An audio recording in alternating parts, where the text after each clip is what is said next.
Oh boy. Bienvenidos everyone, here we go. Welcome to another week of Copa Hyperion. Of course, it is number 16, and I am Lights_VIP, your caster for this evening. Alone for now. I will be shortly joined by Ducklings. I believe he's going to join me around the semi-finals mark, but until then, I will be alone for now. Apologize for the delay. It took a while to get into the first series, but we are here. We are live and spawning in the bottom right-hand corner of Lightshade LE. We have, I assume, the Peruvian Terran player. He picked random though. He is red. He is Arris TV. I don't know if he's a caster. Maybe he is. I'm not 100% sure, not gonna lie.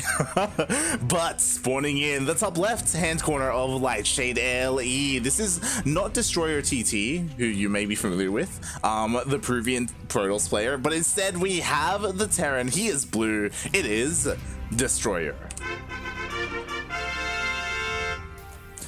Oh boy. So welcome everyone, welcome Fernandok in the chat, of course always cheering for Paco Mike. If you want to refresh that bracket, Paco Mike is nowhere to, oh no, okay, I almost thought he was nowhere to be seen. He is in the center of the bracket. Honestly, he's looking pretty good to make it far right now. Of course he is. It's Paco Mike of all people. He's an amazing player. Speaking of amazing players, oh my god, we have some crazy shenanigans going on right now. Destroyer TT did go for an SCV scout, which makes sense because Arris opened up as a random player. He scouted the entire main base. He saw this racks over in the corner of the base, so he is aware that it is a 2 racks opening, at least the 2 racks. He scouted, saw that there was only 1 gas. He hasn't seen the 3rd racks. Honestly, there wasn't much reason for his SCV to leave the main base. He could have just stuck around, just see what was going on. Regardless though, he does see 2 racks, and immediately we see bunkers being thrown down. So beautifully done by Destroyer. He is well aware of you know, the danger that he is in, and even throws down his own 2nd racks. So we should be seeing some Reaper on Reaper action, I imagine. Here we go. As Reapers are being made, of course, there is no WCS game hearts. Again, these 2 players are they're very new to competitive play, so I'm not, you know, putting that on them by any means. We'll just see how they do. And again, Arris TV, he's a random player, and of course, the random player has to cheese, right? That's typically how it goes. He goes up to the wall. There's a full wall off. There are 2 bunkers, and he sees this. He sees both bunkers, so he can make a decision here. He can commit to the attack and just keep pumping out more. Oh my god, he scans the main just to make sure he knows what the production is looking like. He did miss the gas, unfortunately, but he sees the factory, so he should be aware. And I like this. I love this. Arris actually takes an expansion.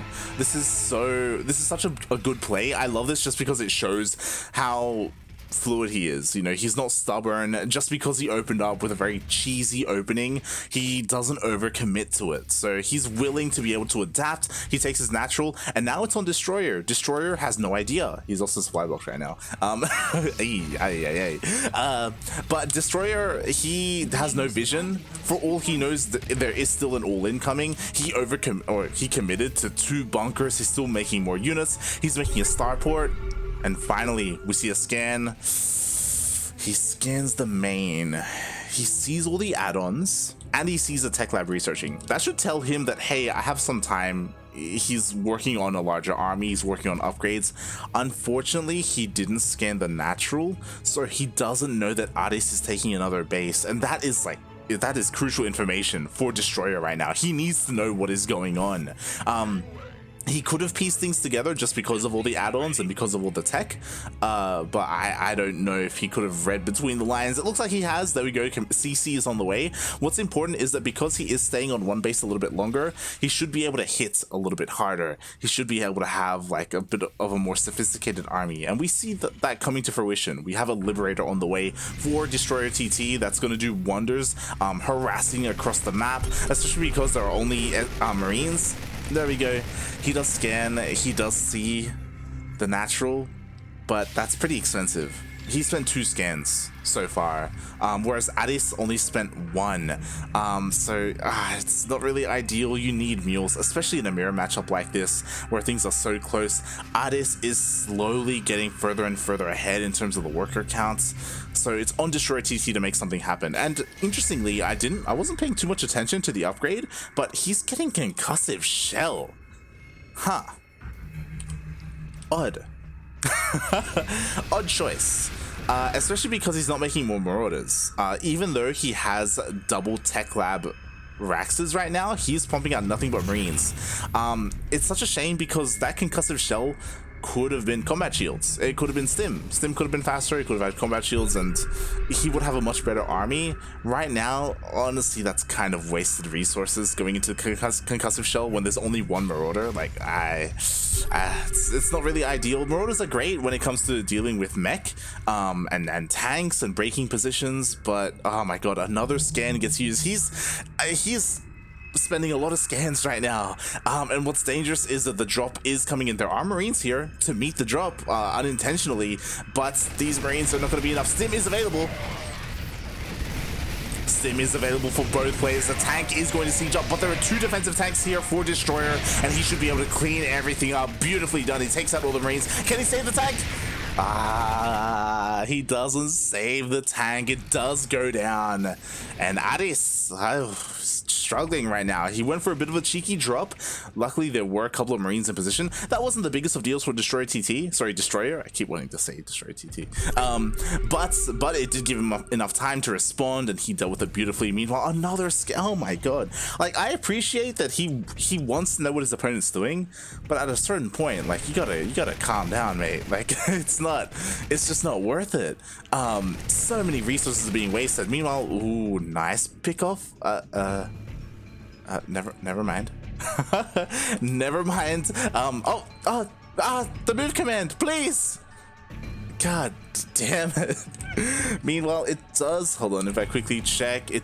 Okay, none of the medevacs did go down. I did miss it, but it looks like the Liberator, yeah, it was here. The Liberator did siege up. It got a couple of Marines, but nothing else, unfortunately. Did end up going down.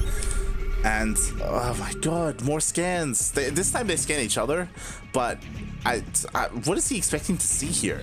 I guess he's waiting. Like, he sees all the Raxes. Like, he has a I don't know if it's necessary right now. Maybe it would have been better to, I mean, okay, so I guess because he scanned the main base, he sees that there's no missile turrets, so maybe he's looking to drop into the main.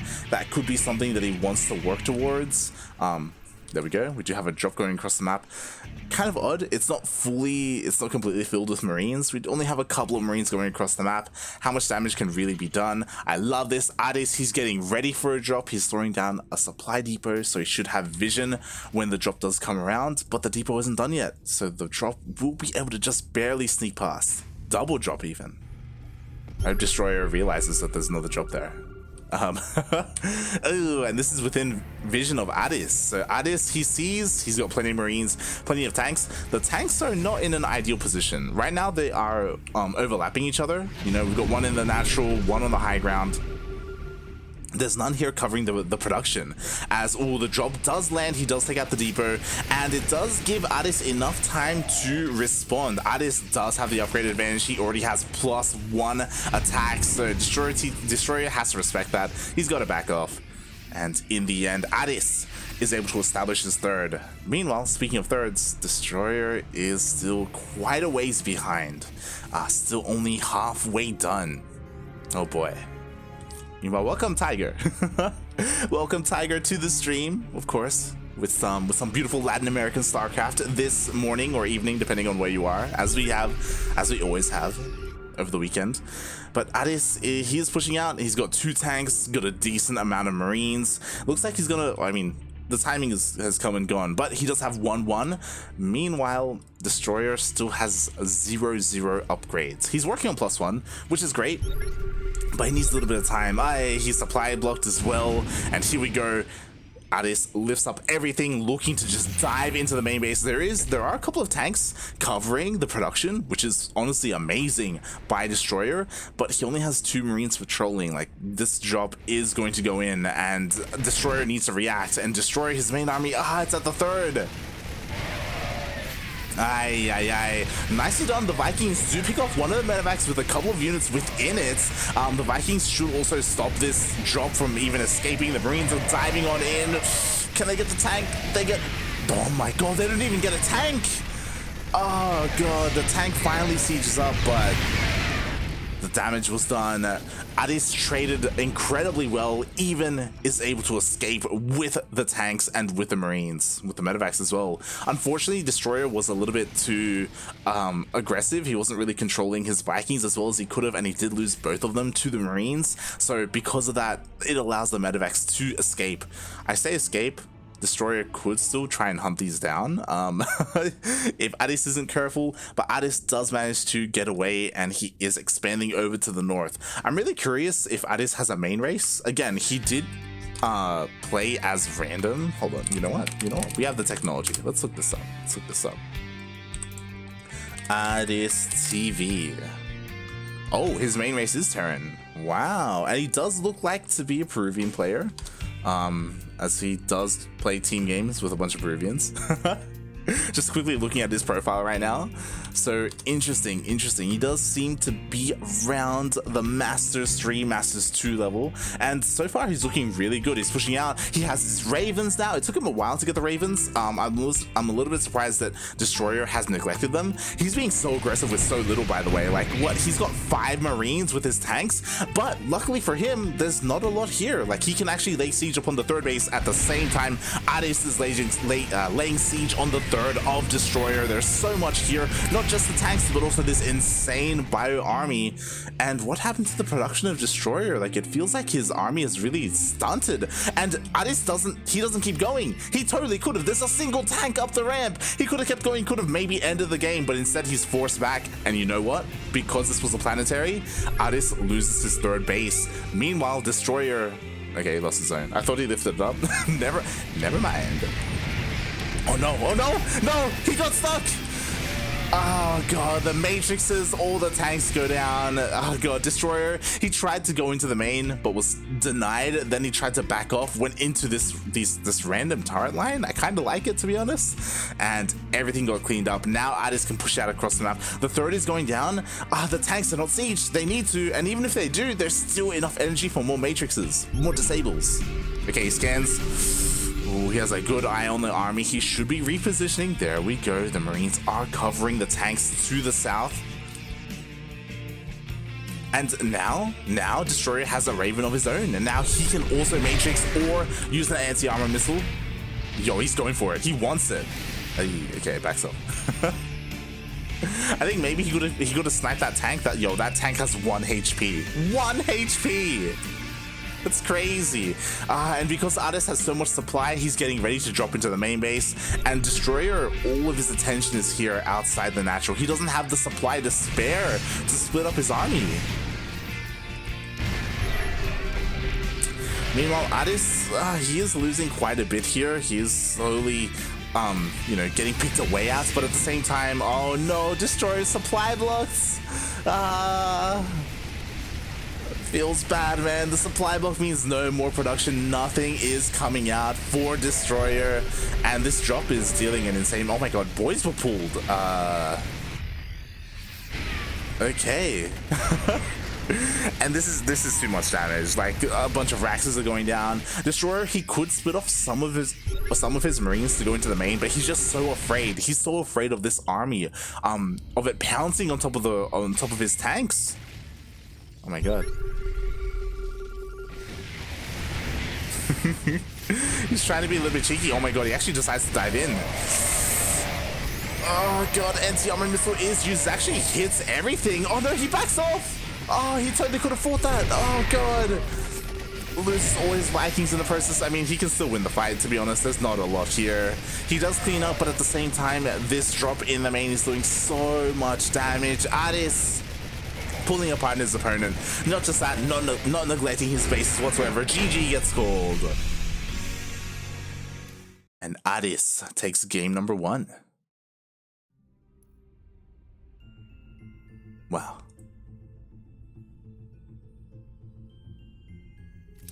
Well played by the Peruvian Terran. We'll see if he's confident enough to continue playing random. I'm honestly surprised that he played random in game 1, not gonna lie. And for him to, especially because I'm just gonna quickly check. Okay, no, actually his Protoss is pretty good, and so is his Zerg. Oh my god, he's actually a legit random player. Like, all his races for the most part are around the same. Okay, okay, I respect that. Boy. As the lobby is getting set up for game number 2.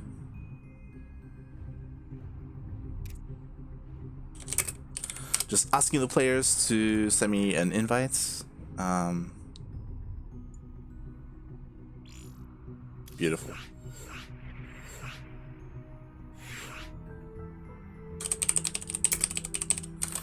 So letting them know I'm ready, and we are getting into game number 2. Oh boy. Beautiful, beautiful. These players, they are on it. And we are loading into Romanticide. Now, if we have a look at the bracket, exclamation mark B in the chat, by the way, the winner of this series will go up against Neo, which I can't wait to get into. I'm not gonna lie, I'll be honest. I initially, when I got into this series, I thought Destroyer was Destroyer TT. So I was like, Destroyer TT versus Neo, I gotta be in there. I was a little bit wrong there. But regardless, it is cool to get to know some of these newer players who we haven't had a chance to cast on this channel before. And speaking of, here in the bottom right, we have the Peruvian Protoss player. He is red, representing himself and the TV. It is Arris. Rolling Protoss this time. And spawning in the top left hand corner of Romanticide LE, we have the Blue Terran. Also representing himself, it is Destroyer. No TT. And we saw Arris was attempting to be a little bit cheeky in game number 1. He opened up with 2 Raxes, 3 Raxes actually. Was planning to go mass Reaper. So honestly, I wouldn't be surprised. Yeah, there we go. I wouldn't be surprised if he was just absolutely disgusting and tried something else here on a Romanticide. And that's exactly what we are getting. So, oh boy, what's it gonna be? Gateway is already done. No cyber core, so it's most likely going to be another gate. Yeah, there we go. 2 gateways so far. We do have an SCV scout, and what's important is that this SCV should be able to spot that, hey, there's no second pylon, you know, which could be a little bit of a tell. Only 1 gas was taken, which doesn't ring alarm bells. If there were 2 gases, then it's like, oh my god, he's going to go for a faster Stargate or a faster Robo. So yeah, things aren't like screaming proxy right now. Destroyer, he is scouting, and oh, does he spot it? Does he spot it? He doesn't, but he checks. Look at his rally. He's checking all over the place, and he spots the gateway. He knows he's up against a random player. He knows he has to be careful. The problem is, this gateway will finish, even though, like, thankfully it was spotted in the end. Oh my god, and the second pylon goes down just in case the first dies to make sure that the gateway does stay up. So Arris is committing to this. He does have a Stalker on the way, 1 at home and 1 across the map, and they are both going to get out. And with Stalkers, these Reapers aren't going to do much damage whatsoever. We do have a second, oh no, we have a Marine on the way. God, it's not ideal. The Reaper does go down. Unfortunately, he was not paying attention, and now there's a Marine question mark. The Marine's gonna go down. The Stalker. Okay, he's gonna hold position. He's holding position right now. He is making sure that the depot cannot be lifted up, but he is forced off the depot by the SCVs. Can he get back on it? Can he get back on it?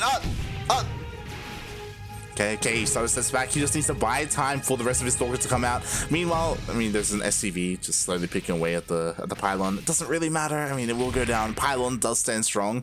What's important? I don't know if I like this. The factory, we got a add-on on the way. I mean, a Cyclone will come out eventually, but will it be too late? Especially because, again, he's not on top of the depot. The depot isn't raised. If Arris wanted to, he probably could have just walked in with his Stalkers. He would have taken a lot of damage, to be fair, and that's not quite something he wants to do. Oh my god. Behind this, a Twilight Council and a Dark Shrine. This guy is absolutely disgusting. Oh god, this is dangerous. So we did see in the previous game, Destroyer was very liberal with his scans. He was very willing to just scan bases just to scout tech. So this could be okay. He could scout this. The problem is that the Dark Shrine is going to finish up soon, and we do have a proxy pylon and a proxy gate, so DTs are going to be morphed in. And it's going to be all about the detection. Thankfully, there's plenty of energy on that CC, so he can scan. He does have enough energy for one scan available to him, so he shouldn't die immediately as long as he doesn't mule. Please don't mule.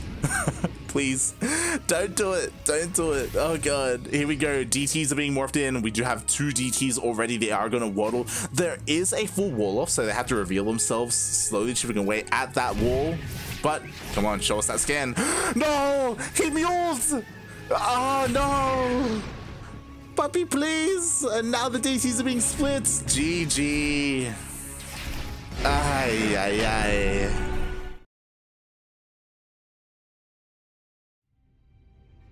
God. Feels bad, man.